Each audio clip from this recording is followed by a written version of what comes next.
gods. Woo.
Hello, everyone, and welcome back to Code with Italians. Today we have two guests, a Googler and a half Googler. Yeah, are you still half? I don't know. How does it Hoogler? work? Is that? Yeah. I'm confused because we're talking about something that you worked on as you were at Google, but Yes. Actually, half of Googler would be ogler, that's oh, really that disturbing. Yeah, no, it's not. is it? Yeah. Uh, yeah.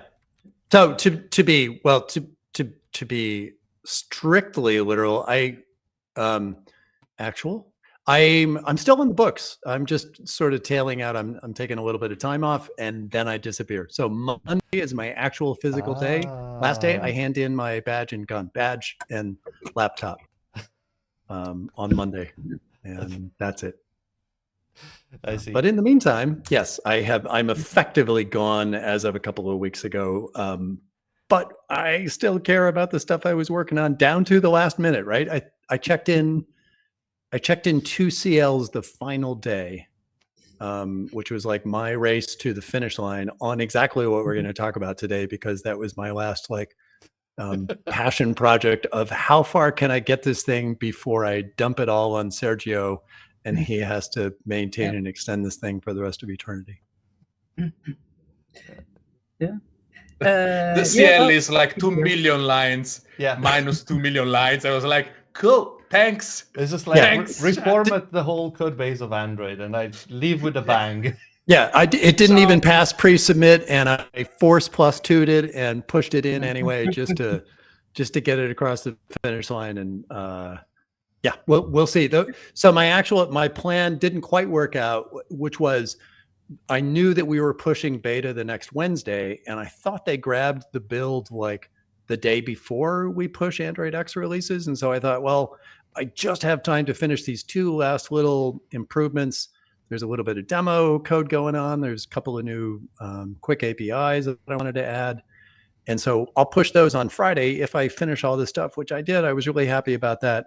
And it turned out they grabbed the build the night before. Oh no. And Damn it. and it was API changes, and then you need approval from API Council. And so my plan, like most of my plans, didn't actually work out. And so we backed off the beta release. Actually, where is that at? Do you know, Sergio, where the beta and all the API stuff is at? I think the relevant people I didn't hear back. Yeah, today. Okay. I'll check. So theoretically, soon. that would go out in like 2 weeks from today, assuming that we get. Yeah. I mean, it's small Right. approvals. It's really minor API changes compared to the rest of the. Yeah, stuff unless you going have on. a bug assigned for the API thing. They Oh, still have I should time to check that. assign it this week. Chet. Yes. There's plenty of time.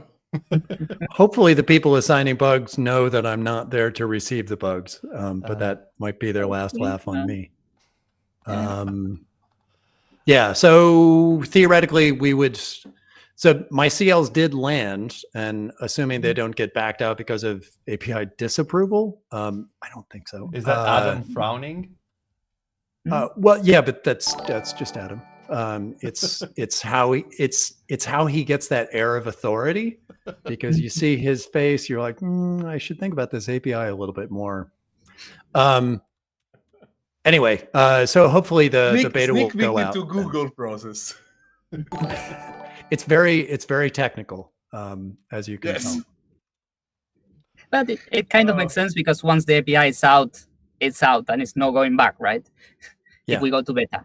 Yeah, no, absolutely. So- And to be fair, I mean, if you want to get all, I don't know, historical on this stuff, we are so much better at this stuff than we were when I got there. When I got there, there was an API council, and they would meet really like a couple of weeks before we shipped the thing. Like, it was really last minute, and they would just do kind of a sanity check, because really there was a lot more. Trust is not the right word. Busyness. I think everybody had enough stuff to do. The team was quite small. Everybody had the areas that they owned and were trusted to take care of.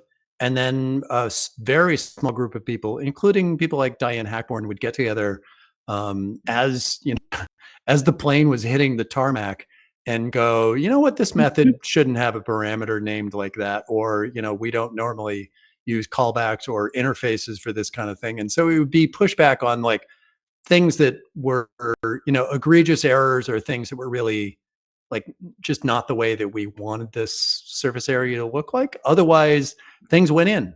And it was only over time, with, to be fair, a lot of Adam's effort, I think, that structured things a lot more reasonably, but also further ahead of time, so that we started reviewing APIs as they landed, and then we started introducing like automated processes so that when you land an API, like you can't do it unless you get API approval, and then it generates a bug, and then some people are going to look at this. Like all of a sudden, it went from like a very ad hoc process at the end to a very proactive process where theoretically every API that goes in does have somebody on API Council looking at it and making sure that it's the right thing that people approve of. And this is for, early on it was only platform because Android X did not exist. And then we had the nascent support lib stuff, which was really kind of a backdoor thing. But now we have the same process going for platform as well as Android X. So hopefully no API regrets. No, that's impossible. Oh, less, no. Less API regrets. It's all regrets all the way down. Yeah. I mean, even in like, I guess I'd have to think about it with shapes. Do I have regrets? Even though this is so new, it's even going into beta right now. There's not regrets. There are always areas where you're like, I'm not sure that we have the right way to do this, but we do need to ship something, right? Like I would say one of the trickier bits, Sergio, I'd be curious what you thought about this. One of the trickier bits with shapes and morphing was the transform. Like we create these canonical shapes, and then what you actually need is, I need the shape to fit within the bound of wherever I want to place this thing. And I think the way that we did it initially wasn't quite right, and it also had Android isms embedded into it, which we needed to extract because we KMP-ified the library eventually, Kotlin multi-platform. And so we changed it to be a different mechanism, but it's still like it doesn't feel beautiful to me. It feels like, well, and then we do a bunch of work to make it the right size. I think one of the things that I added in the latest CL, added some utility functions in demo code, which I hope will land in Compose eventually, that make this all a little bit more automated. Basically just saying, I want, here's a, what's the Compose thing that there's a shape API that I based it on. A shape that creates an outline. Yeah. And it sort of automatically detects, well, how big is my container? And therefore I'm going to size this thing appropriately. And that's kind of what you want it to be like, I think, very automated. I want to make sure that we're not doing that on every frame. I'm not sure we're quite there. Yeah, there are some intrinsic problems because all the shapes we have and we usually work with are square. And when you want to use that in a rectangle container, it's like, how do exactly we do this, right? It's like, yeah, we can either stretch it and it doesn't look good, or I think what we do now is we center it, we leave it the same aspect ratio, which is, And one thing that complicates things a lot is the library is completely multi-platform. So we don't have a point type, which complicates a lot of the things in the API, right? Because we have to work with what is there, which is basically floats, pairs of floats. So that is good because make the API that and they can be used from Compose in any platform, can be used from views, can be used from anywhere. But yeah, the API suffers a bit because it has to be the lowest common denominator of all the platform. Actually, since you mentioned floats, shall we talk about the most awful part of this entire project, which was floating point error? I think this is one of those things that like I think I hit this throughout most of my career and all the way right up to the finish line, which is just the inaccuracy of floating point. It just continues to dog me. And I've talked to Romain about it. It also hits him all the time, like down at the lowest level, down in pixel shaders, but just also libraries like this where I mean, right up to the end, I was working on bugs in our library that were essentially the result of something got calculated to be like fractionally over there instead of fractionally over there, just because of the accuracy of floating point. representation in the hardware, and that would just like completely screw things up in ways that you could not predict. So do you use floats internally? Do you use doubles? Do you Uh, pray a lot? I don't know. Well, we use floats everywhere. I think it's a compose thing, and we kind of inherited. But Vue also uses flows for Mhm. coordinates and whatnot, right? I guess it's a performance thing, but then you pay the price that is like the precision is terrible, right? So yeah, you get more errors than you will with a double, probably. right. Yeah, I mean, we would, hit doubles errors at some point too, but like a lot less of them, a lot further down the stack. However, nothing below us depends on doubles, right? I think doubles are window dressing in these languages. I don't know who uses these on a regular basis. Maybe it's just because of the level, the types of software I dealt with. Like I'm always dealing with graphic software. Well, you know what? The underlying graphic software uses floats. So it'd be ridiculous to use doubles because then we'd have to just cast it to floats every time we needed to pass it into Skia or the Canvas APIs or whatever. Mhm. Which, yeah, one of the artifacts we had to work around recently because of this, like calculate here versus here, was there is a bug in Skia, a rendering artifact that pops up when you try to draw an infinitesimally small point going in the wrong direction from wherever the path was leading up to that point. And it just ends up like you end up with these weird triangle artifacts in there. And so we basically have to figure out, okay, well, what's the floating point value that Skia wants us to pass in to make sure that we don't do this, which ends up, so another one of the things we ran into is infinitely small lines, segments in a path as you're going around. And it just ended up being better to just eliminate those going, you know what, this point is essentially the same as this other point over here, the other end of this very small line. And so we're just going to eliminate this and just pop from, line A to line C, because really they're at effectively the same point. But if you eliminate enough of those things, which was another bug I ran into a couple of weeks ago, if you eliminate enough zero length lines, then all of a sudden it's not zero length anymore, and you just skipped a step somewhere, and that's going to introduce a different artifact. So floating point error, super fun, super fun. I'm going to miss it so much. Mm. Yeah, I can keep telling you about the ones I found. Yeah, Yeah, so you please miss them do. that much. Yeah, Yeah. totally. Yeah, also there is the thing with the angles, right? It's not only the floating points, but Yeah. you have an angle that is 0, and you have an angle that is 360, and it's the same, right? Yes. In some contexts. And if you go from 0 to 10 or from -10 to 0, it's the same. It's like there is a lot of things that we needed to like go around the perimeter of the shape to do the morph or whatever, and getting continuously these things. This is going that way or this way, or so much fun. So much fun. It sounds like you folks had a lot of fun.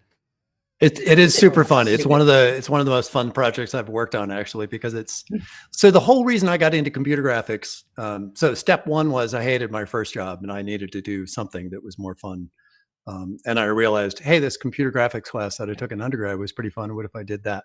And the rest of my career is basically that, right? I went to grad school and then I got into this computer graphics thing. And the thing that I loved the most about it was it is such an interesting interaction of math and computers, or math and visual computer stuff, analytical stuff, so that like, you can play around with functions all day and, calculus and trig and geometry, but it's all kind of like theoretically, and you're drawing lines on a piece of graph paper and it's not terribly interesting. And then all of a sudden you can make pretty shapes on the screen with those same functions. And I just find that very joyous.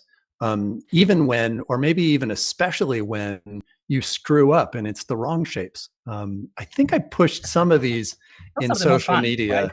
What's that?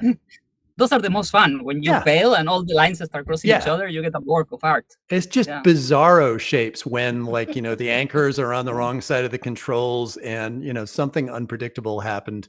Or inevitably when you did the matrix transform in the wrong order and like you're supposed to translate, back translate first, and then you rotate this other way, and everything blows up on the screen. But you know what? It blows up on the screen. That's the best part. Like, it's not like your program crashed and then you need to, go debug this thing somewhere in, some weird database interaction or like God knows what. I don't know, because I based my debugging on visuals, where you look at it and you're like, well, that looks awful, but so what happened to cause that? And then you can sort of reverse engineer what must have happened, and then try a really super complicated thing like, what if I change the rotation parameters in the transform? Hey, it worked. Great. Like, that's usually the fix, is like, well, what if I put this here instead of there? I see your graphics programming style is the same as mine. It's like, oh, what if I put a minus here? Yeah, it is. And I've talked to other people, including Romain. We have this friend, Ken, who works on web GPU stuff. Like this, I think this is the algorithm for the way that people deal with transforms. Like, yes, you can prove it from first principles every time, but it's honestly a lot faster if you just try a couple of things. Knowing that you usually hit this kind of thing, like the rotation ones will be in the wrong row and column, and the translate will be on the wrong side of the scale. And so you try a couple of these things, and eventually it works, and you go on to the next one. Yeah, and also when you're trying to do some complex calculation with lines and circles and whatnot, you can start drawing all the intermediate steps and say, okay, the center of the circle I'm using is here, and the circle is there, and I'm using this line and this and that. And you see all together, and then that circle is not in the right place. Okay, what's going on there? Yep. Yeah, it all looks good on paper, but the Yeah. screen is the real truth. Yes. When I mess up, I get an exception in Logat. When you mess up, you get a Picasso. That's actually good, right? I'm really jealous about that, because the visual part is like, it's beautiful. It's still artistic. It's wrong, but it's also artistic in some way. And then you get a tweet out of it, right? I never get tweets out of exceptions, right? I mean, that it's actually it's a loss for me. We should call it, instead of like bugs or exceptions, we should just call it AI image generation. Happy accidents. Happy little accidents. Yeah. Okay. Sebastiano, I just realized we're like half an hour in. We've talked I know. about the internals, but we have not discussed what the fuck we're talking about. Yeah. This is the point where people should rewind to the beginning, where we had this fabulous intro where we discussed at a high level what we were going to talk about today, and an introduction to the library and stuff. So clearly people started in the middle, and they just need to It's but their fault. In case they don't see the rewind button in front of them, because I'm looking at this this window here and it doesn't have one, why don't we like redo the intro here? Yeah. And just to make it more convenient for people. Yeah, that's a really nice gesture from you, Chet. Yeah. People will appreciate. I'm all about gestures. So go ahead. So shall we start with introductions, maybe? Sure. All right. So, Chet? Hi, I'm Chet Haase. I'm on the Android team, or at least I was until about 2 weeks ago. I have worked on Android graphics since I got there, with little stints in management and DevRel, but mostly still focused on graphics and animation, anything that put the pixels on the screen. And Sergio? Yeah, I'm in the Wear team, doing a bit of everything, and also helping with graphics, the graphics team, which was a super fun project, and I'm trying to get more and more of that work and less on the other one. But we have also some interesting things coming on Wear that, we will see in the wild soon. I've been in Google for 13 years, and this is my 13th. So a bit of everything. So I should point out why you're talking to both of us. Like, I was on core platform team and Android X team, and Sergio's over in Wear, which is obviously related, but not usually working closely together on specific things unless it's Wear features. I got a request internally from a design team saying, hey, squircles are cool. This was essentially the way the request boiled down was squircles are cool, and also shape morphing is. But it was like two separate requests that eventually, like, as I started to play more and more with this, I realized it was kind of the same thing. Like, you can't really do morphing unless you can control the structure of the shape underneath, automatic morphing, unless you can control the underlying structure.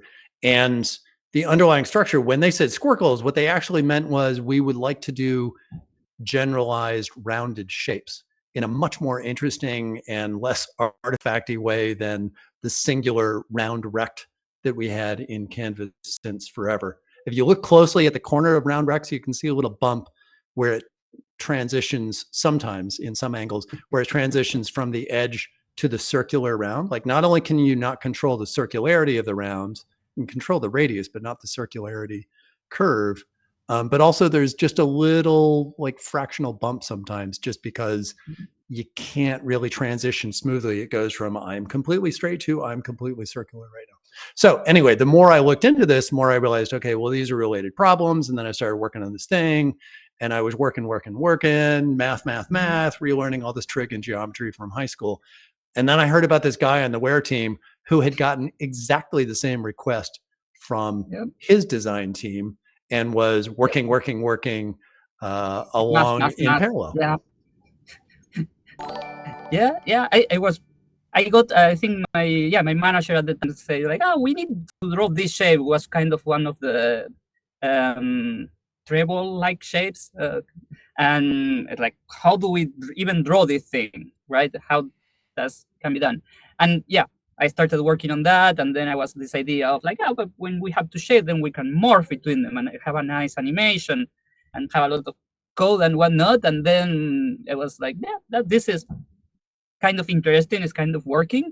And then my manager was like, okay, can you talk with the Compose team to see what can we do with this? And then I found that Chet was working exactly the same, and it was kind of at the same point. And it's like, start working together. And it was good. This is how things happen at big companies. You realize, like, it's not like the big company says, I heard that Microsoft many years ago, I don't know if they still do this, like they had this intentional plan of like having parallel projects and then competitions essentially, and one of those projects would win. And so they would intentionally sort of waste a lot of time and effort to make sure that they were driving forward with, the best thing, the survivor. That's not the way this happens. The other thing that happens in big companies is stuff just happens in parallel because there's a lot of people doing a lot of things for a lot of different reasons. So this one was us working in parallel unbeknownst to each other for a few weeks or months. And then all of a sudden we discovered we were working on the same thing. So we collaborated. And it turned out that like I was relearning all of this math that I'd forgotten many years ago. Sergio kind of knew this. Right? I think you live in math a lot more than I do. You have a major math background. I had to remember a few things, but I was coming back. So that worked out very well. So we ended up taking a lot of the approaches that Sergio had been working on in his prototypes to how we wanted to do this thing overall. And then we had this one singular library. I wonder if I should do a screen share now as part of this intro so we can show what we're talking about. I see some people, somebody on the chat, on the Twitch chat had asked about seeing some pixels. So maybe we can take a second here if I can. Yeah, absolutely. Just go ahead and start the screen share. In the meantime, I will link in the chat your old article, just because it's a good place to start from. Cool. To understand. Oh, you're not there anymore. Am I? Yeah, we can see your. You can see the window now? Yep. Oh, good. Okay. Yeah, the only caveat with that article is it probably refers to an earlier version of the API when that was probably the initial beta. So some of the details may be annoyingly wrong, but the overall idea of shape rounding as well as morphing, which is the second part of that article, are all valid. And people should also check out Rebecca's article that came out yesterday. Her social media is Rigoroo. You can find her on Medium. I'm going to put that link in the chat as well. So there are different demos. If you go to, I did a GitHub demo, which is like the external version of these things, but we have some integration tests internally where the GitHub stuff came from. One of them is a very simplified sort of shape viewer that does some very simple morphing. And the other was a much more interesting and complicated demo that Sergio wrote. And this is that one. This is Compose code. So you can see not only how to use the API, but how to interact with it with Compose. I would say the only caveat there is there are some sort of layers of abstraction just to make the demo work. And so it's maybe not as easy to understand, okay, I call this to do that to create the rounded shape. But if you want a larger program that does all this stuff, certainly in Compose, then here it is. Is this the shapes demo on your GitHub? Yes, it is. And there's two versions inside that shapes demo. There is, just like we have in our integration test, there's a view version that is very basic, that just shows the shapes and you can click between them to morph. And then there's the other one, I forget what I call it offhand now, that shows not just the shapes and the morphing, but also allows you to edit them. I basically copied Sergio's code. Don't tell him though. It's just between us. Okay. So you can see in the top version of this demo. So this is just the morphing screen as I click between these different shapes. This is essentially what the design team had asked for originally, which was we want to be able to create easy rounded shapes, and then we want to animate between them. And the trick that both Sergio kind of figured out in parallel was, well, morphing automatically between arbitrary shapes. It's not impossible, but it's a really hard problem. It's kind of an unsolved research problem. There are different ways you can attack it where you can end up with something reasonable, but really it's kind of a design time problem to figure out, okay, well, how do I, animate from, this particular fjord of Norway into that angle of the triangle? Like it's just, if the shapes are too dissimilar, it's hard to figure out what to do. But if you have shapes that are essentially the same structure underneath, then it's a lot easier for us to figure out. So what we boiled the problem down into is we allow you to create these rounded shapes, and then we have a sense internally, which I think Sergio named it features, which is this is an external corner, this is an internal corner, or this is an edge. And from that information, we can determine, okay, given two shapes and given the features that they both have, we can figure out, okay, this feature is closest to that feature. This feature is an external, therefore this one is internal. We will morph to the one next to it instead. And so we can sort of come up with a pretty good heuristic of how to animate between these things. So we show you various things you can create here and then how you morph between them, given exactly what I was just talking about here. Yeah, right? If you morph between the third, which was the original one that I was asked to do, and the fourth, you can see that the corners below kind of morph between the start and end position, but on the top, one corner moves and the other disappears, right? That is much better visually than having the two corners disappear and the one appear the other way around. That's what one of the things we wanted to do at the very beginning. Yeah, I think the state that things were at when we first joined forces was we were doing all kinds of experiments on what the heuristics should be to get to this result here. And at the time, we were sort of going from like closest feature to closest feature. And then we added in the ability to say, no, I'm an exterior and you're an interior, right? So originally, this would have gone from let's collapse the two corners at the top into the one in the middle. But it just ended up looking not as good as a general solution. Maybe that's the solution that you want some of the time, but as a general solution, it wasn't. And so we retain the notion of exterior features going to exterior features and vice versa for the morph specifically. There were some artifacts during the middle when the things went coming in and out at the same time. That was, not looking great. And we spent a lot of time trying to get that just right. I should point out something too, like there may be some designers looking at this demo now going, oh wait, but there's some angular artifacts that happen. And that's true. There are two things that cause artifacts in this demo to be aware of. One of them is if you go from, if you go from something that's all straight corners, all sharp angles to something with curves, then there will necessarily be some sharp corners along the way. But adding to that is the particular animation that we have for the morph does a bounce at the end. So it overshoots a little bit, and that ends up causing some artifacts. And the designers, like, they're so funny. Like, I did my original one with just a linear animation because I wasn't thinking in terms of like, this is going to be beautiful. I was thinking as a programmer, like, this is how the thing works. Sergio added bounce to his, And all the designers are like, wow, that's so beautiful. I'm like, but it's the same code. It's just using an overshoot animation, which looks really cool and cartoony, but it does introduce artifacts in some situations. However, it has nothing to do with the library. It's just animations running on top of the library. The library doesn't know about animations. It only knows about the progress of a morph. So if I drag the slider around, you can see where it is at all points in between.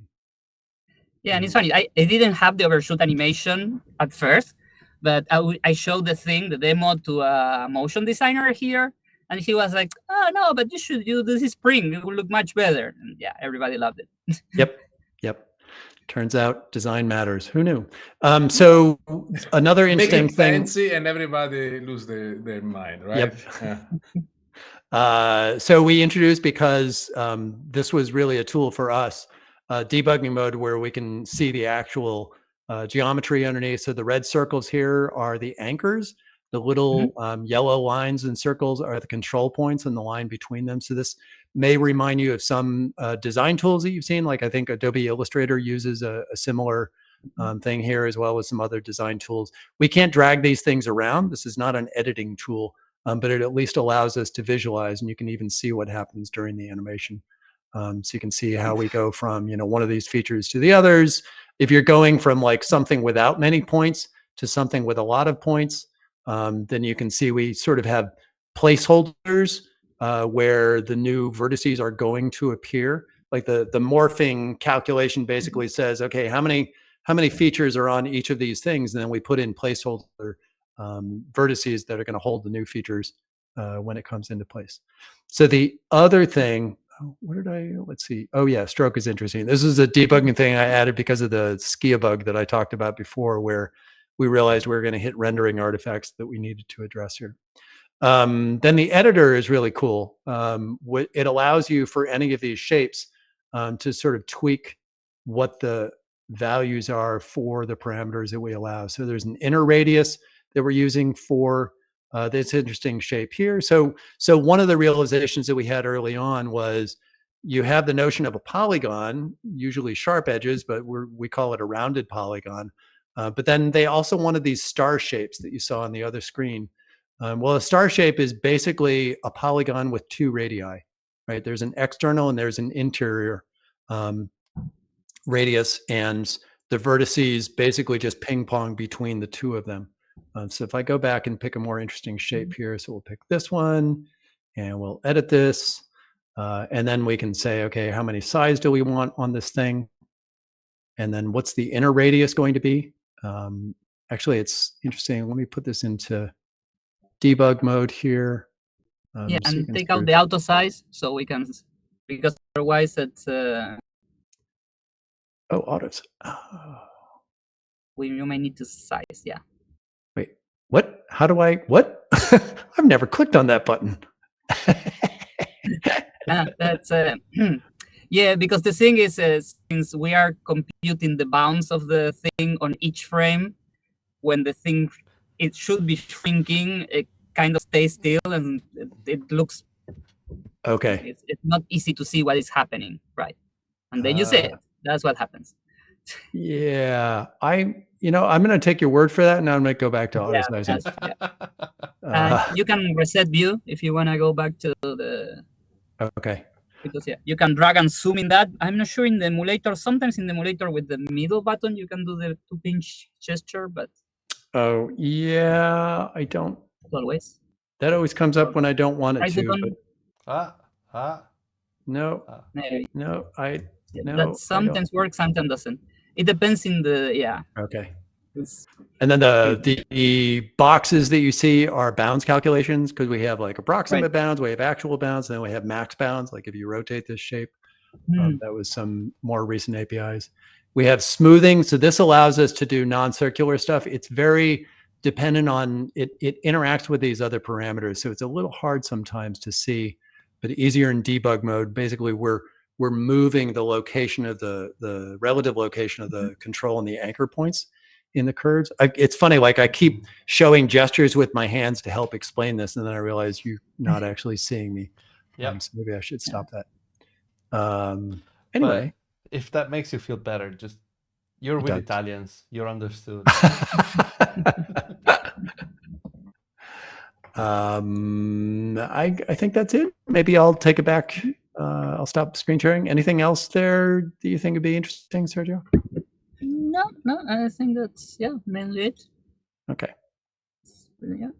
then we'll stop Is sharing. this public? Is the do you have like a private repo or a public repo? I for put the link in the demo? chat a few minutes ago. Okay. Oh, shapes demo. Okay, Yep. fantastic. Thanks. No worries. Camera. There we go. Haha. Yeah, so the public demo should be pretty much the same as this, especially for the Compose version. There's probably, I think there are more recent additions that I added to the Compose version as I added some of those APIs that probably haven't hit the public demo. But the essential functionality should be there. And then there's a view version of it as well. It just shows the basics of creating and morphing. Yeah, so that's it. The state of the library is basically, so as I mentioned, like I hope that it'll go beta soon. And I don't think there's anything else we had in mind for beta. So I think the idea with going to beta was basically, this is the API that we think it should have for the fundamentals, and we'd like it to go stable soon. So if you are interested in this, please start using it and then filing issues. If you hit problems, we should fix those now, especially if there are fundamental APIs that we needed to add. The thing that was holding us up going to beta was we were working with the Compose team and some designers to figure out what Compose needed from us. So the first big step was they needed it to be a Kotlin multi-platform library, because Compose can't have any dependency on something that has Android dependencies. So that was a big change that we did in the fall. And then there were some other things, including some of the utility functions that I recently added in demo code to basically say, okay, we think this is what Compose needs for Compose developers. And as long as the fundamentals of the library support that, then the library is ready to go. What we didn't want was we just shipped 1.0 and then Compose realized, oh, but we can't use it because of XYZ. And that shouldn't be the case.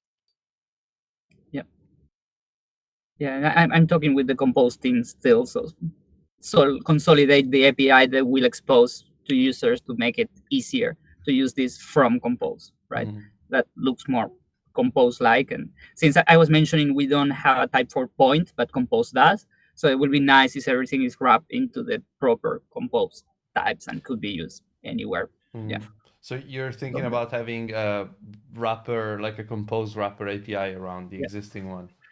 Correct. Yeah, so there's two different approaches to that. There's a small wrapper API for views, or for people that are writing specifically Android code. There's a module called shapes-android. So when you create a dependency in the library, when you're writing Android code, I think you automatically get a dependency on this other thing. And that will give you things like matrix and path and things that you will need to interact from the Android side. For the Compose side, we could do that, but instead of creating a module in the Shapes library, it probably makes more sense to put that stuff directly in Shapes code or in Compose APIs instead. So I would think that eventually there will be some code, some APIs in the Compose graphics UI land somewhere over there that allows you to create and manipulate these shapes, or at least have the data structures that are appropriate for these shapes over there. Yeah, correct. Yeah, that's the plan. Yeah, but we'll see how that goes. There's several ideas. One is like have a complete wrapper that doesn't let you see the library below and it's all Compose.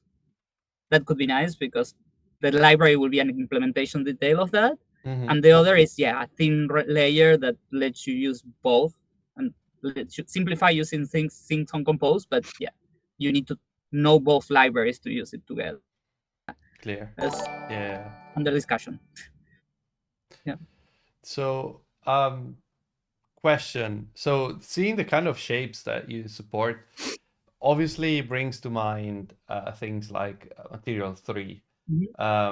Is there like is there a Material 3 story to this, or is Yeah. this like I guess especially for where specifically this came from? Material Oh, break. we need to implement this thing. Yeah. So do you have some backstory Yeah. on Well, that? the shapes are the ones that we started working with were the material tree shapes that people were talking about, right? It's like these are the shapes that we want to draw. So it's like the designers, and yeah, it's like yeah, with this way of defining shapes, we can do these shapes and we can morph between them, which is kind of the idea. Mm-hmm. But yeah, as designers do, they change the shapes and they have other ideas, and it's still all in flux. But there will be a story in which material tree has a set of like canonical shapes, even I with see. names. Like the things have names sometimes.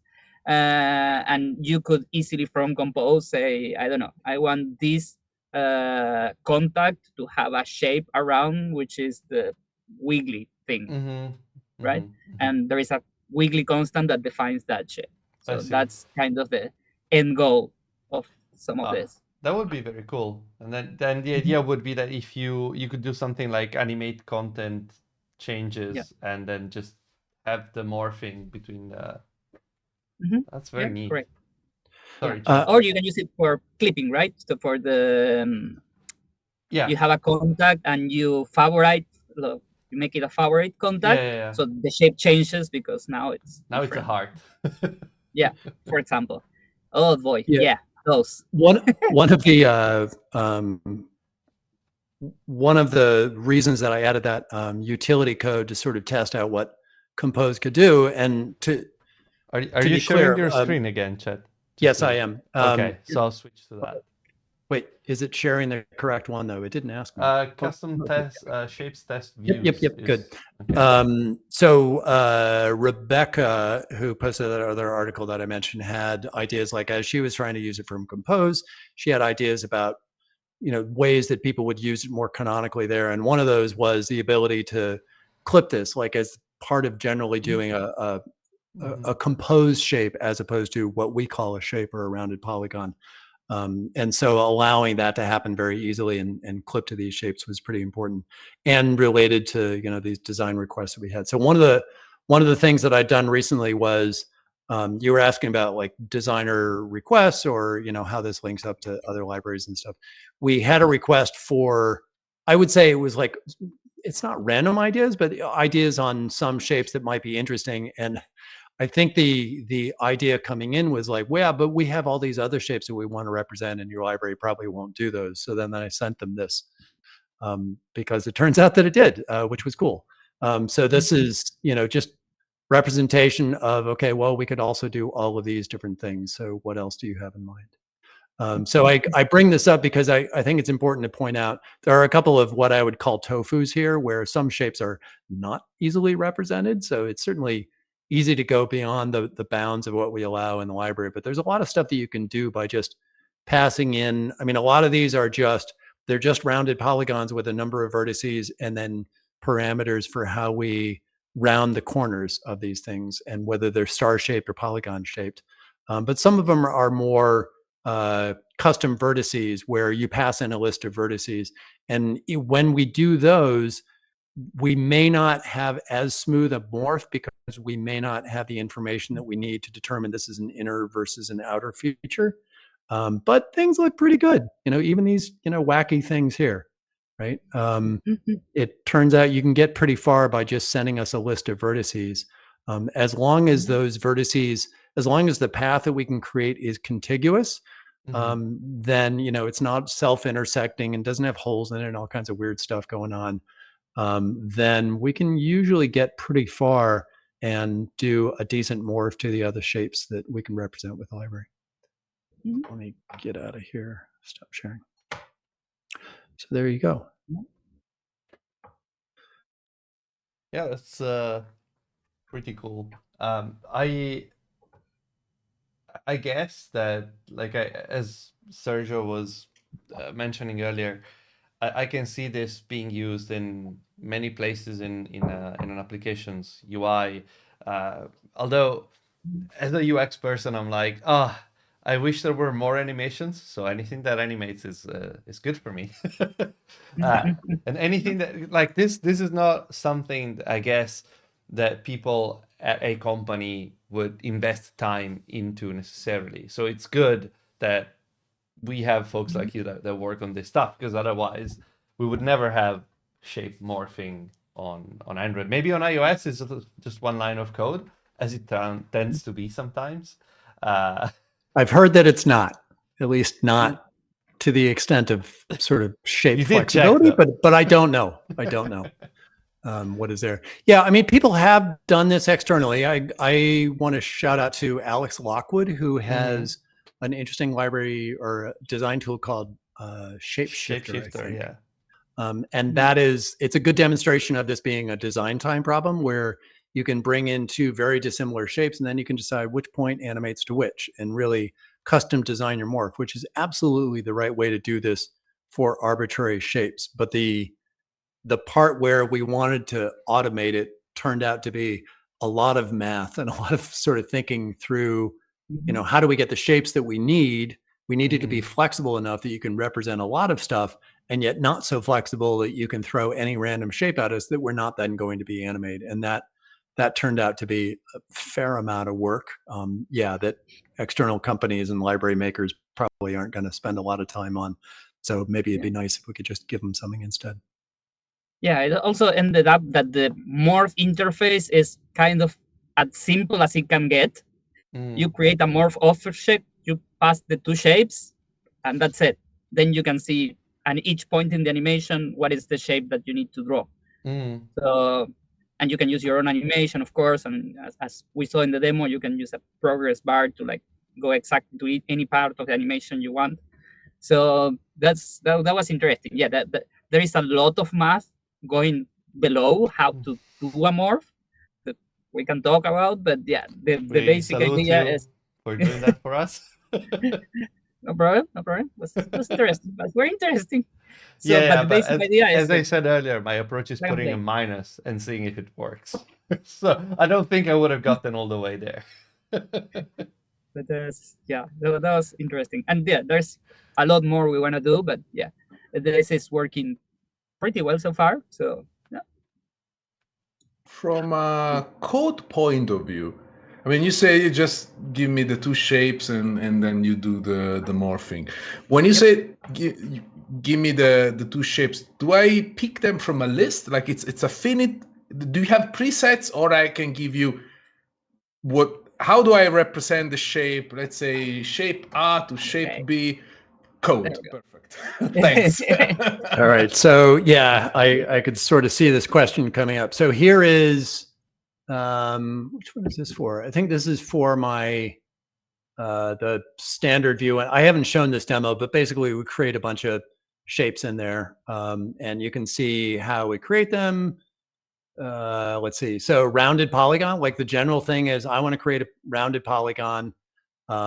We have some predefined shapes like rectangle and star. For rectangle, we allow you to specify width and height. And then there's this optional corner rounding thing. Pretty straightforward. Here's a rounded polygon with 4 vertices. That's going to give you a square. Here are some other custom ones that we had. There's some pills, some pill shapes. That's one of the new APIs we added more recently. So we have a pill shape, or we have a pill star shape, number of vertices, corner rounding. You can sort of see the general flavor. There's a more general one that I mentioned before, where you can create a custom shape by passing in a list of vertices and then also a list of corner roundings per vertex. But basically, this is how we create one of these shapes, as simple as give me a rounded polygon with this number of vertices, and you're done. And then given 2 of those, we can create a morph, and that's what I'm trying to find here. People in the chat are asking for a bigger font. And well, I'm not in charge of tools. I know the person in charge of tools. You're gonna have to. I wish I was in charge, but I think the person in charge of tools is your podcast friend. I'll ask for a feature on the next one. Actually, do you know, is there a shortcut to pop the font size, or do I have to chase down the settings? Are you on Mac? Yes, you are. Command scroll wheel, or if you are on the touchpad, just pinch to zoom. That should work. Should it? You should. Yeah, that's Unless you're on a interesting. very, very, very, very, very old version of Studio, but I don't think so. I am not, so I don't know why that's not working. All right, give me a second. Talk amongst yourselves, and I'll try to remember that font size thing. Yes. Right. Um, Yeah. So I was actually while Chet was going through the code, I was wondering, do you can you explain what a shape pill is or a pill shape? I don't even remember. A pill shape is basically a circle, but it's stretched. No, sorry, a star pill, not a pill shape, a star Well, pill. the same, but you add kind of a wiggly all around. Oh, I see. Oh, bigger text. Nice. Yeah, there we go. Set up more view. Okay. Okay. We have Okay. one in the Okay. demo, I think, in the lower right. So it's a spicy rectangle. Correct. A very professional way of defining it. Wait, it's a spicy rounded rectangle. Yes, right. Actually, Yes. I think my favorite API. So yeah, Pill Star came about because people had talked about these pill shapes, and then they basically wanted a wiggly version of it. So that's Pill Star. It's the same idea as our star shapes, except like there is an inner radii, but it's an inner radii without a center. It's an inner radii with a line, right? If you can imagine that. But I think my favorite API we have not envisioned yet, which was Sergio's idea for the API of Wigglify. So you can imagine one of these rounded shapes, even a pill star, like you could take a star shape with basically all of the rounded paths going around this thing and say Wigglify, and that would basically just perturb vertices on the outside of that all the way around, all the way down. Like we could just fractal this thing forever. Yeah, be awesome. We didn't have that when you were here. Well, we might have it soon. Awesome. Maybe I'll come back. No, not coming back. Okay, so here are some more shapes. Since the font is bigger, maybe people can see them. So this is going to create a square. We have a utility function for creating a circle, which is basically a square with, no, it's an octagon with circle rounding, which is essentially what happens at the Skia level, at the very lowest level of the graphics engine as well. A circle it's nothing magical. It's just it's a path with, circular rounding around these vertices. Here's a rectangle with a width and a height. There's some custom things that we added just for this demo code. I didn't want to go into those, but Wiggle star. Yeah, where are the pills? So Pill pill star. And pill star with a certain number of vertices that were popping out and in all the way around, and then corner rounding, and corner rounding has an optional smoothing parameter to make more complex shapes. And given any one of these shapes, this is basically creating the list of shapes that we're going to show in those rows and columns that I was showing before. And then to create a morph out of it, we go here into setup morph view, and we say, give me a morph. And that is it. Yeah, morph is like, that's the best API in the whole library, because it says, what's your start shape? What's your end shape? And then to animate this thing, we change a progress value. And we set up here, I set up an animator in the Compose code. It's using Compose animations. You can do whatever you want, but basically you vary the progress over time. And then and then you just pass it into morph. So you ask for a path, or you ask for the list of underlying cubics, and you give it a progress, and then it basically just computes start shape, end shape, progress between them. Here you go. Yeah. So yeah, most of the work is done in the setup, so each frame does as less work as possible, right? Yep. I see. So you have the so essentially you're computing a path on every animation frame, I guess. How, in terms of performance, how expensive is it to create a path on every frame, or to update a path, I guess, because I can imagine you're not creating a new one every time. That is a good question. There are various answers to that. So one thing to realize is the expensive part of all of this is the calculation. So two levels of that. One is the calculation of the shapes themselves. What's the number of vertices and what's the rounding? And then we're allocating a bunch of stuff in there and sort of figuring out, we're doing all this math all over the place. And then we create a list of a set of cubics for each shape, right? Essentially 2 anchors and 2 control points for every curve along a shape. And that's the representation. That is the geometry of the shape internally, but we don't know how to draw that. That's just a data structure of these cubic geometry things. To draw it on Android, at least, or in Compose, we need it to be a path object, because that is the generalized way that you draw curves on Android or on most platforms. And so for that, we need to basically take these data structures of cubics and convert them into paths. The creation of a path is not actually that expensive. We do essentially recreate it on every frame because there is no way in the Android APIs or the underlying Skia APIs to change the data of an existing path. Instead, you essentially rewind. So it doesn't need to reallocate the underlying object. Yeah. You rewind back to the beginning and you give it a bunch of new data. Yeah. And that is the new path. So it doesn't do calculations for those. The calculation part is coming up with the stuff to begin with for the shapes, and then also for the morph. I skipped that very important step. But also at the render, at time of rendering, then it needs to figure out how to actually draw the path, right? And a lot of that stuff is happening in GPU, like it's sending down information about what's going on, and then the magic happens. Also, one of the advantages of using cubics for all of this is that there are not that many cubics, even for the complex shapes. There are like 40 cubics, maybe, depending on the smoothing or not, maybe 100, whatever. So it's not that much work to do anyways, right? It's not that we have all the points and we need to work with all the points of the shape. Yeah. So what was I gonna ask?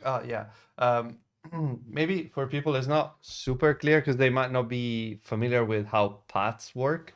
But just to, at a high level, I might be wrong, but just to check, a path is essentially a set of, like a list of commands, correct?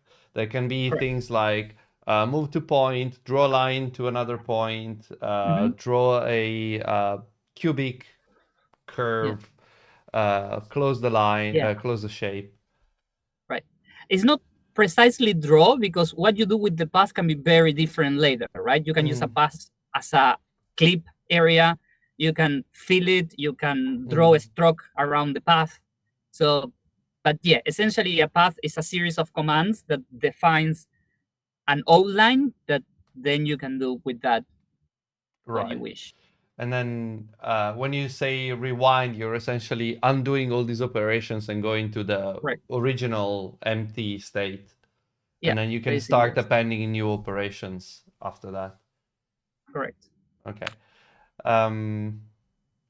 I brought up this other window because I wanted to address, Sergio was saying there's really not that many curves. So this is a good representation of that. Like it's possible that there are some infinitely small ones that we're not showing here, but essentially there's, a curve or two per feature. When we have smoothing enabled, there are essentially 3 curves per feature. What we call the center, the circular curve in the middle, and then these 2 flanking curves. So if you have a shape with, if you have a star with like 10 vertices on the outside and 10 on the inside, you have a maximum of 20 times 3 curves on the entire shape. So 60 cubic curves, not really that much in the grand scheme of things. And that's for a fairly complex shape. Someone in the chat was asking if you can create a shape with 2 or more shapes. Nope. I guess that's one of the assumptions you made, that it's just like one thing at a time. Yeah, this is the problem with software, is that as soon as you make something work, then people ask for something that's not the thing that you made work. It's not the designers, Chet. You can just say no. Yeah, but something you can solve it creatively. Like for example, some people wanted to animate between the pose and the play images. When the pose is like two rectangles and the place is a triangle. And what you can do is split the triangle in half and do two morphs, right? And run them at the same time. Yeah. And that works reasonably well, for example, if you try and Yeah, so I would say like there are lots of things that we wanted to add to this. There are other pieces of functionality that I do believe, well, I won't, but Sergio will be adding over time. But we did want to be careful and keep it confined. Like some of the requests for shapes that we got from designers are like, we do not do that. And if we were to do that, it would perturb the API and make it so complex and confusing for this one special use case that we're kind of defeating the purpose of having the simplified shape and morph API, shape and morph library to begin with. And so there's always that trade-off of like, yeah, we could do more very custom stuff, but at some point then it just makes everything else harder to use. And maybe we kind of need to focus on the core thing that we're trying to solve, which is simple API, simple functionality. It does this thing very well, and there's other things that it won't do. Yeah. As we were saying, there is improvements planned for the future, but at this current stage, those are some of the limitations that we have. I don't know if there was other. I've seen some of the questions coming up in the chat. For some reason, I don't know. I didn't see it in the demo, but maybe I missed it in the API. You can't change the speed, like the duration of the transition, right? So, you missed it because it wasn't in the code I was showing. Animation is separate from this library. The only thing that a morph needs is the progress value. It's just a floating point value. Where that value comes from, whether it's a slider, whether it's an animation, it doesn't care. It doesn't know anything about animations. Right. So whatever you want, like don't do an overshoot, make it longer, make it shorter, whatever. Yep. Yeah, or as the demo that you can pinpoint any point in the animation and see how the shape will look at that time, right? That progress of the animation. So you will be able to plug it to anything that can give you a float, basically. Yep. So it could be even like someone is dragging or scrolling or something like that. Yeah, and the farther down you go, the more the shape morphs into something else. Yeah, and if you go back, even to the original shape. Yeah, that'll be nice. Even gyroscope or whatever, like you tilt your phone. Anything that can give you a float. That's actually cool. Yeah. And then that is where Ivan starts getting numbers from the most unlikely sources just to see how it looks. Yeah, why bother? I mean, why? Yeah. Also, that helps you because you can coordinate several animations, right? If you have several shapes that you want to morph at the same time on the screen, you can animate one progress and feed it to all the animations or stagger it or whatever, and then you can coordinate them all to look how you want.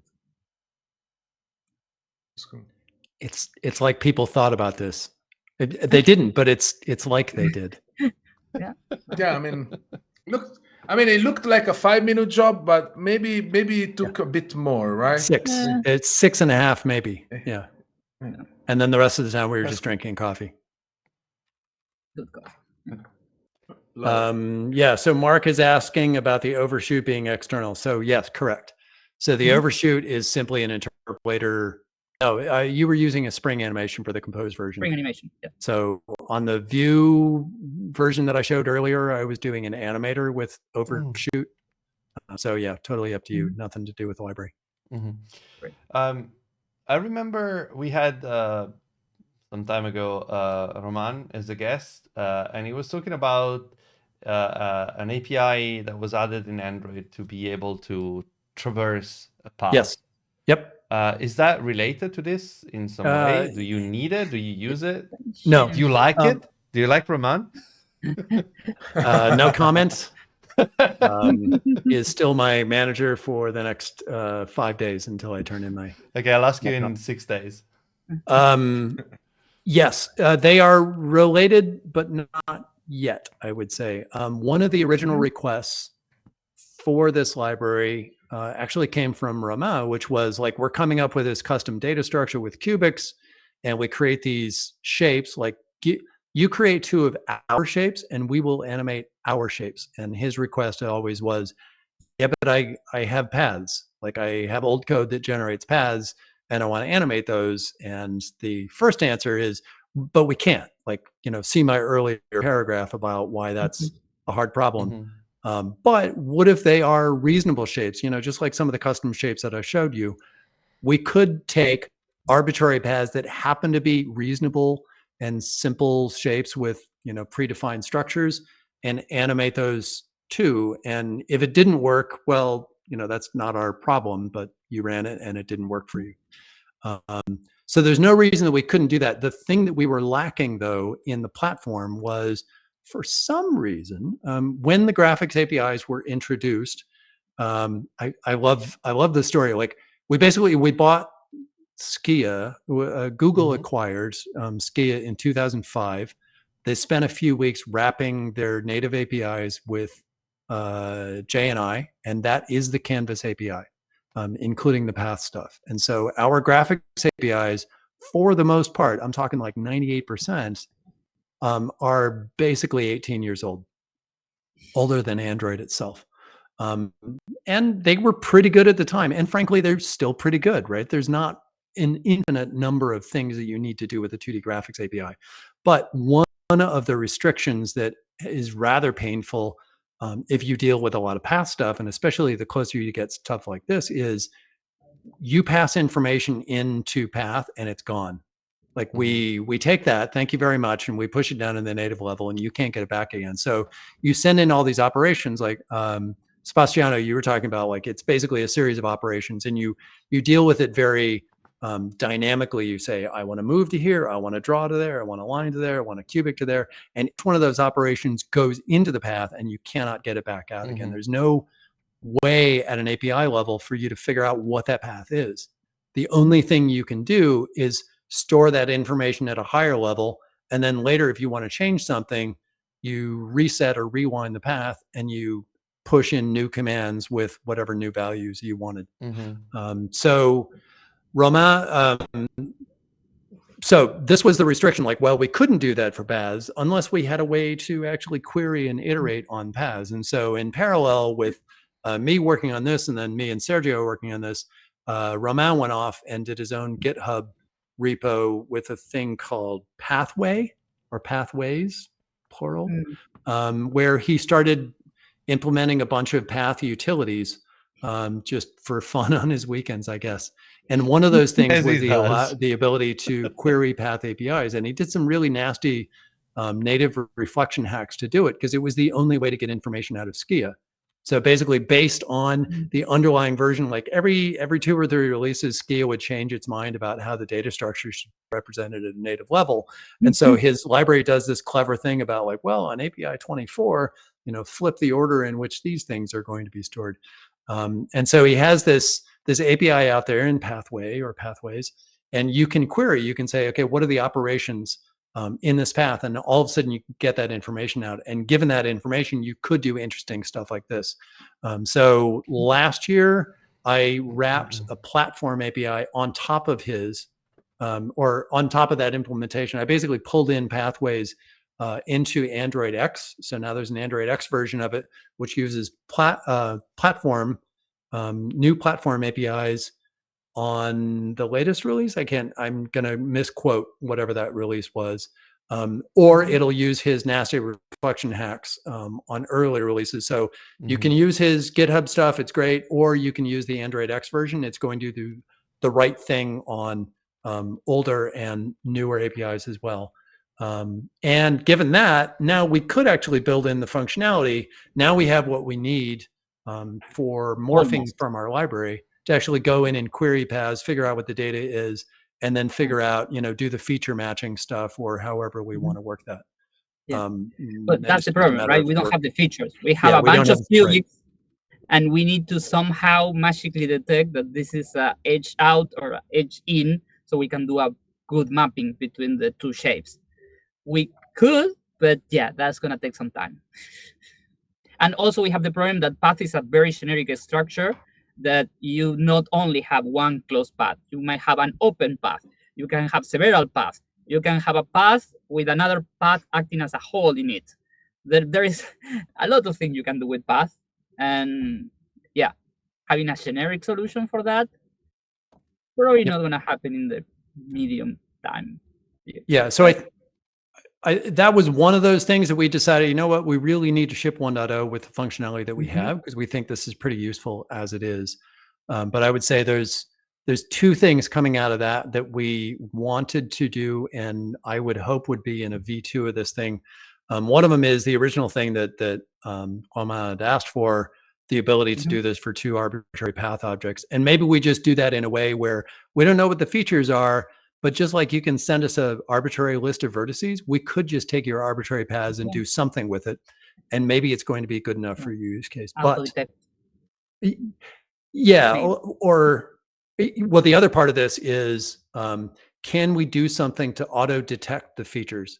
You know, given some sort of regular shape, can we figure out what vertices are external and which ones, what features are external versus internal? And could we also offer an API that allows you to specify information like that?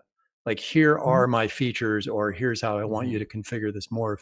I think that gets into more complex API issues that we didn't want to get bogged down with in just shipping the core plumbing, which is what that was V1 the idea of having a one-line morph, right? Like, we want to hide all the complexity for version 1, because getting the API right for all the moving parts that we have there, it was going to take like more time. And yeah, we will work on that later.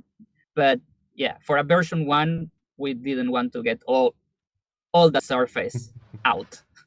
Version 2 is powered by Gemini, and it doesn't need any inputs.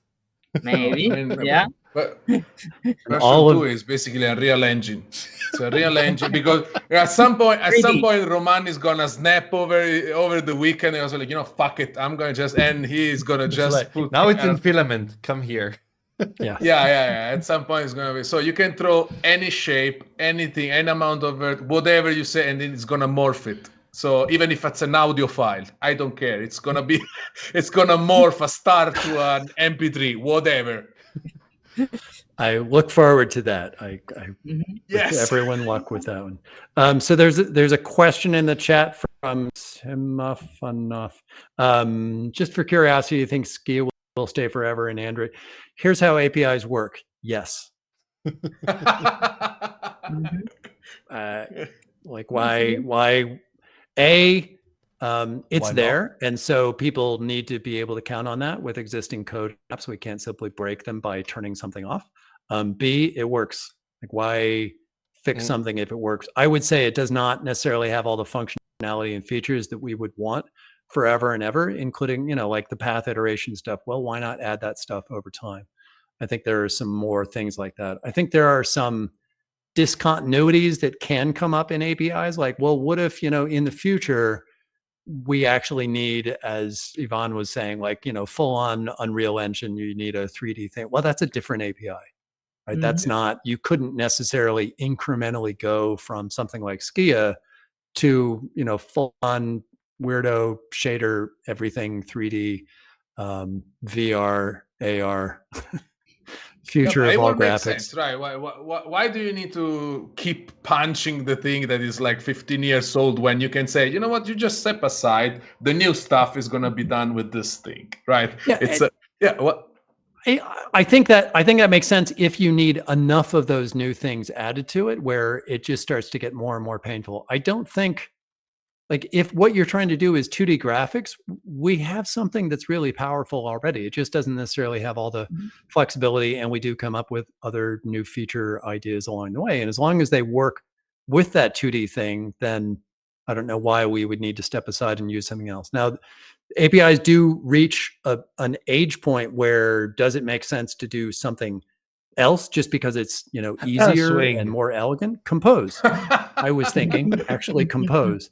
I don't know what that swing thing is that you mentioned. Never It's heard. not the platform I worked on for the last 14 years, where it was clear that we had kind of reached the end of the road for views in terms of the flexibility and the elegance that we could keep adding and shoehorning into that thing. And at that point, we needed to step aside and say, okay, well, what about Compose instead? What about this new way of programming that would have been easier to do as kind of a, an incremental step on top of views? I'm not sure that graphics are in the same arena. It depends on what those pieces of functionality are that we're missing, or what is it can we not do? I'd rather drive it from use cases. What is the problem that we're trying to solve? And how can we address that either with the thing that we have or with something new instead? Maybe we need the hardware UI too. We need the wait, what? We need the what? Hardware UI too. Yeah. And then we go back to Skia again. Yeah. So someone's asking, mostly C++. Yes. Skia is not Rust unless someone's been rewriting that because engineers like playing with new stuff. No, it's native code. It's C++. And that's why I said, like in 2005, basically the Canvas API is Skia plus JNI. Canvas, Path, Paint, and all the new Compose stuff, those are wrappers on top of all the existing stuff. Like you get down to drawing stuff, it is Skia. It dives very quickly into native code and does whatever Skia does its magic with. A lot of it originally, it was all software rendering stuff, and then it eventually got ported on top of GL so we could access the GPU. And then at some point, we switched from our own GPU implementation, which was the hardware UI you were talking about, to use Skia stuff instead. What were you going to say?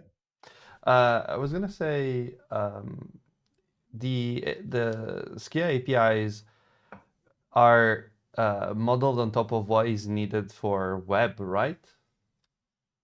Or where originally? Because they seem very close to what you could express in HTML and CSS, for what I remember. I mean, I think that's more a matter of it being a 2D rendering API, and there's like, can you draw lines? Can you draw an image? Like there's a small set of functionality that's core to any 2D rendering engine, and I think it does all of those things. Like we need to transform, we need to represent, the attributes of things. We need some basic data structures and points, and we need to draw lines and textures and stuff. And then we're sort of there. Like if you think historically, Skia existed pre this. Like I think they had initial discussions with Android founders back in 2004, and then came back a year later when after Android was acquired by Google and they needed a rendering engine. So a year and a half later. So all this stuff was very much before HTML5, right? HTML5 was starting, like the earliest instances of that came about when I was at Adobe in 2009-ish. Like I'm sure it was cooking before then, but I don't think all the pieces really landed in any reasonable way until after I was at Google, which was post 2010. And so, no, this is like way before that stuff, right?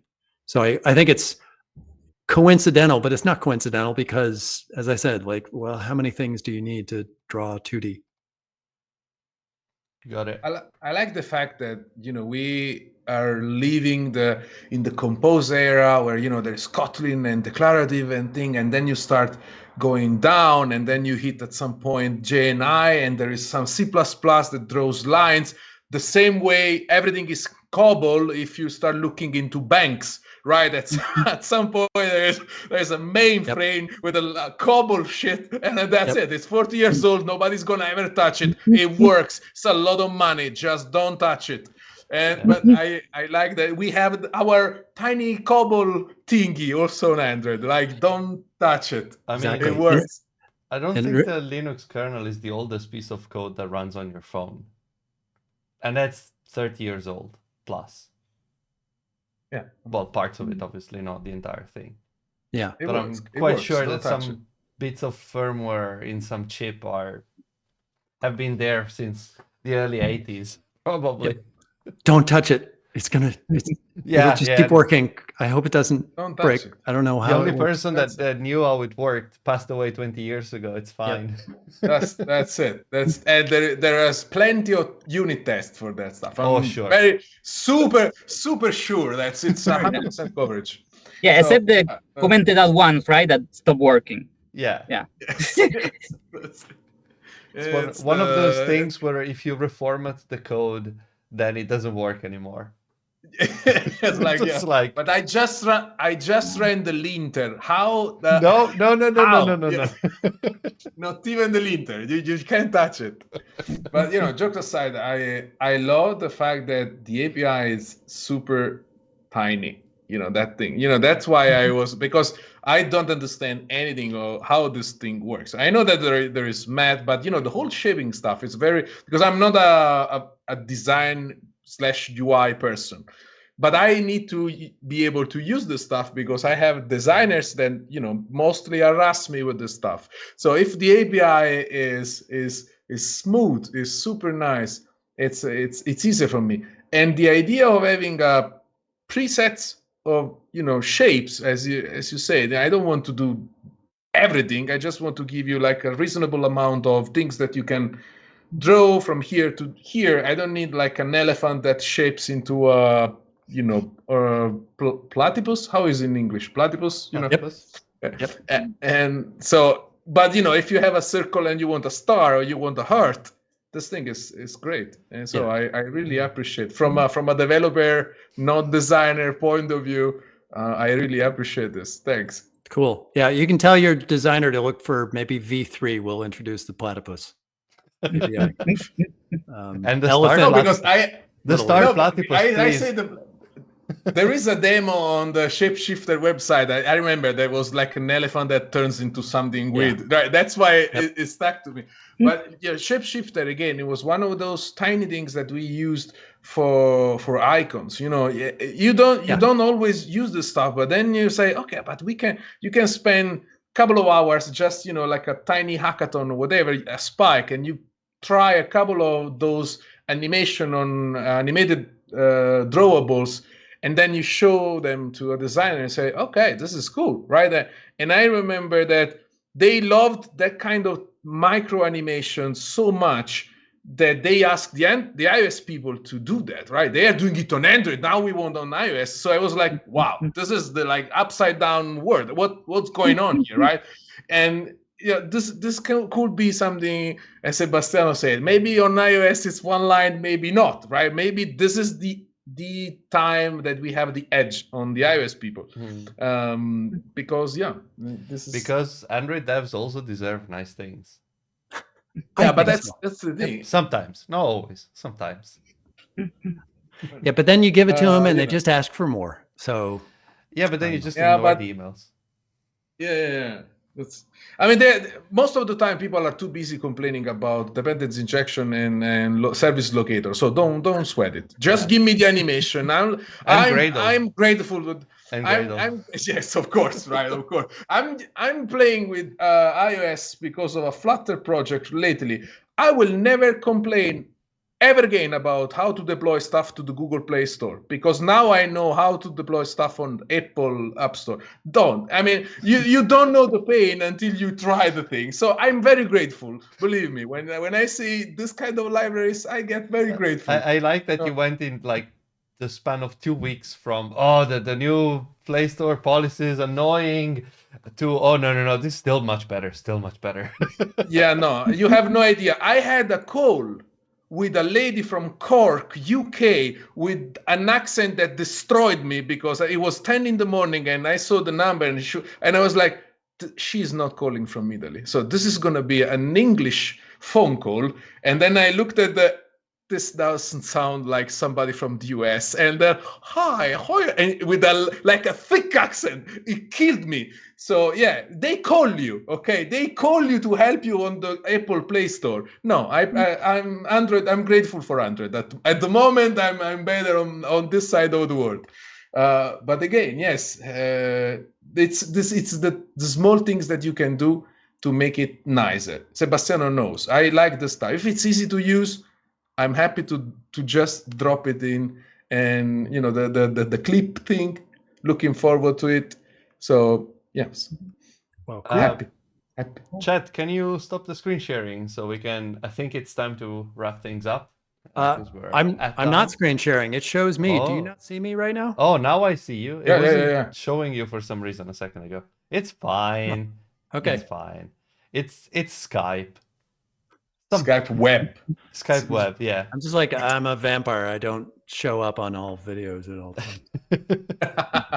I mean, it does happen.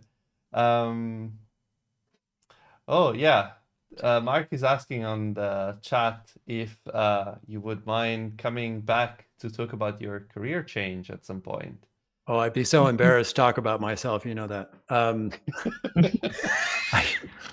Sure. I don't know how many. We can talk about that friend of yours that has just left Google. I don't know how much of your audience would be interested in that, but I certainly have opinions on tech careers and non-tech careers and all of that stuff. So sure. But yeah, I probably wouldn't go out to the emulator in that one. And someone asked about comedy talks at Android Makers, and I would say maybe Roman's doing something. I'm not. I'm going to be in Chicago, which is where I'm at right now. So no, not doing a lot of conference travel. Yeah. Will I join tech events? I would say I would like to figure out how to still get out to some. I think my talks are going to be a little different. So normally I would try to get as technical as possible. And I don't work on that stuff anymore, right? Like after my 2 CLs 2 weeks ago, I'm kind of done checking in code. I think I probably have opinions about sort of Android and careers and tech and stuff like that. So I'm like one of those higher level fluffy talks that are maybe people want those or not. It would be fun if I could work that out. I don't have anybody to pay my my travel there, so that would be a detail to figure out. I'm sure that conferences would still be able to. They generally do, at least cover most of the expenses. So yeah, I'm open to that. If I can figure out details on that kind of stuff, that would be fun.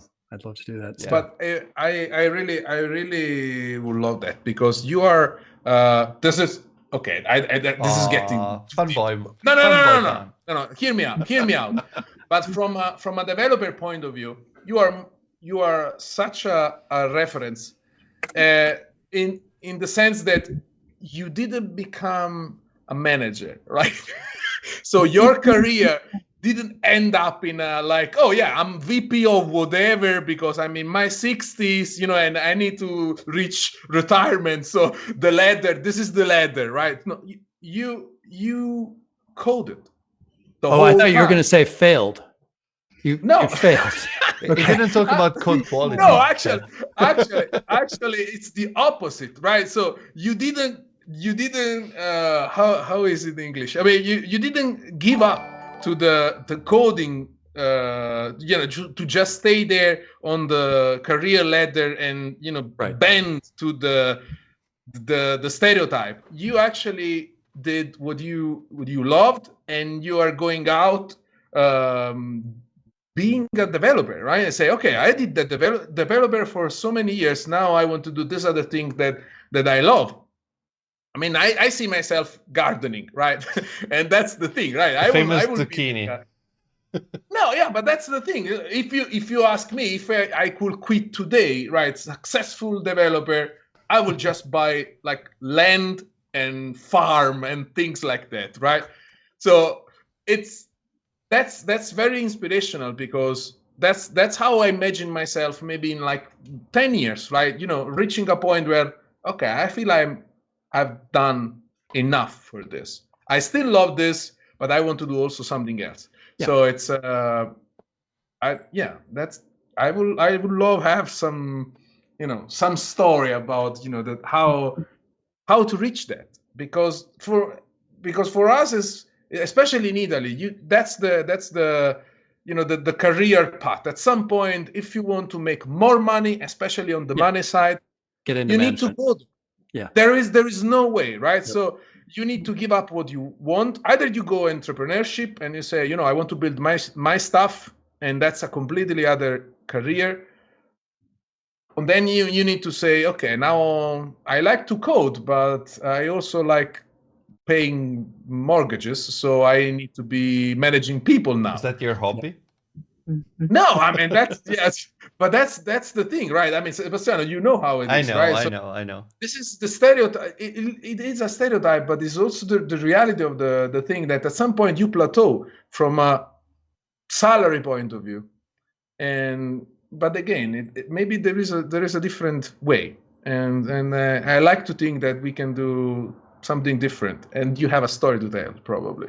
Would be nice. So I thought of the name of the talk as you were talking. It would be called Checking In and Checking Out. There you go. So very briefly, like I'd be happy to come back and have some sort of meta talk if you want. I had an interesting conversation. I was doing management for a while, and I was sort of doing that thing. And I really enjoyed managing. Actually, it was when I was leading the UI Toolkit team. And then I reached a point where I wasn't happy for various reasons. It seemed like it's not really the thing I wanted to do anymore, and it was time to maybe try something else. Which is when I switched over to DevRel, and I had a conversation with someone that I had worked for at Google previously. Very good guy with very clear ideas and advice, and I was like, well, this thing is working out, and I feel bad sort of leaving the team and doing something else. And he said, just because you've been successful at something doesn't mean you need to keep doing it, which was kind of eye-opening for me. Like, Mamma mia. I mean, sure, if you need the money, like obviously there are other reasons to keep on that ladder or keep doing the thing that you're doing. But I think the idea that I was stuck with was, yeah, but I'm good at this thing, therefore I have to. Or this thing is working out, and I think it was kind of nice to have somebody from the outside go, no, you're allowed to try new things. And I think that helped inform my current very, very poor financial decision as well, which is like, yeah, like I love doing this thing. Like the stuff I've been working on with the Shapes code, it's awesome. I could keep doing that forever. But I also like other things in life, and at some point it makes more sense to try other things than to keep doing the thing that I enjoy. But I had kind of, not that my code is stellar, but I had done the things that I was going to do, right? It's not like I was learning fundamentally new things all the time. It was variations on a theme. And at some point it's kind of fun to do entirely new things instead. And you're allowed to in life. Financial concerns aside, I mean, there is always Netflix. At some point, it's going to be just like a new Netflix is a joke special, and that's a lot of money as well. So think sure. Big. Yeah. The more I hear about this field that I'm going to school in, the more I think this was really, really a strange decision. Like, I think the career path, if I've got this correct, the career path for screenwriting is you go to LA and you live in your car for 5 years and fetch coffee for the executive assistant, producer's assistant, in an unpaid internship until you know enough people that somebody feels sorry for you because you haven't had a meal in 3 weeks, and they allow you to help them out for. It's called intermittent fasting. Yes. You see it. You need to start selling it properly, right? Yes. So that's. Yeah. So yeah, definitely not why I'm doing this, which is good. But anyway, that's it. Yeah, thank you very much for coming, Sergio and Chet. Sergio, I think at some point, maybe if you add more features, or you want to come back later to talk about, API regret, you're always welcome to come back as well. And Chet, best of luck with the new career. Thanks. I think we will collectively, as a community, miss you, but hopefully we'll still see you around at some point, somewhere. If anything, here, but maybe at conferences as well. That'd be nice. That would be fun. I can still be found in my usual places online, and I'll probably be pushing stuff out there as I as I write stuff that makes me laugh, then I'll maybe force it on other people as well. So, Thank you very much. We will see you folks next week. We have our good friend Ben from the Android DevRel team, and we're going to be talking about a very technical topic, which is startup optimization, Dex, bytecode, stuff that I know very little about. And then that is why it's a good episode for these streams, because we're here to learn. And maths. Have a good one, everyone. cool. Ivan. Thanks. There is a giveaway winner in the chat. Oh, Congratulations, congrats. Atul. So I'm gonna reach out to Twitter, and we will send you stickers and keychains and swag. Thank you. Bye, everyone. Ciao. See you soon.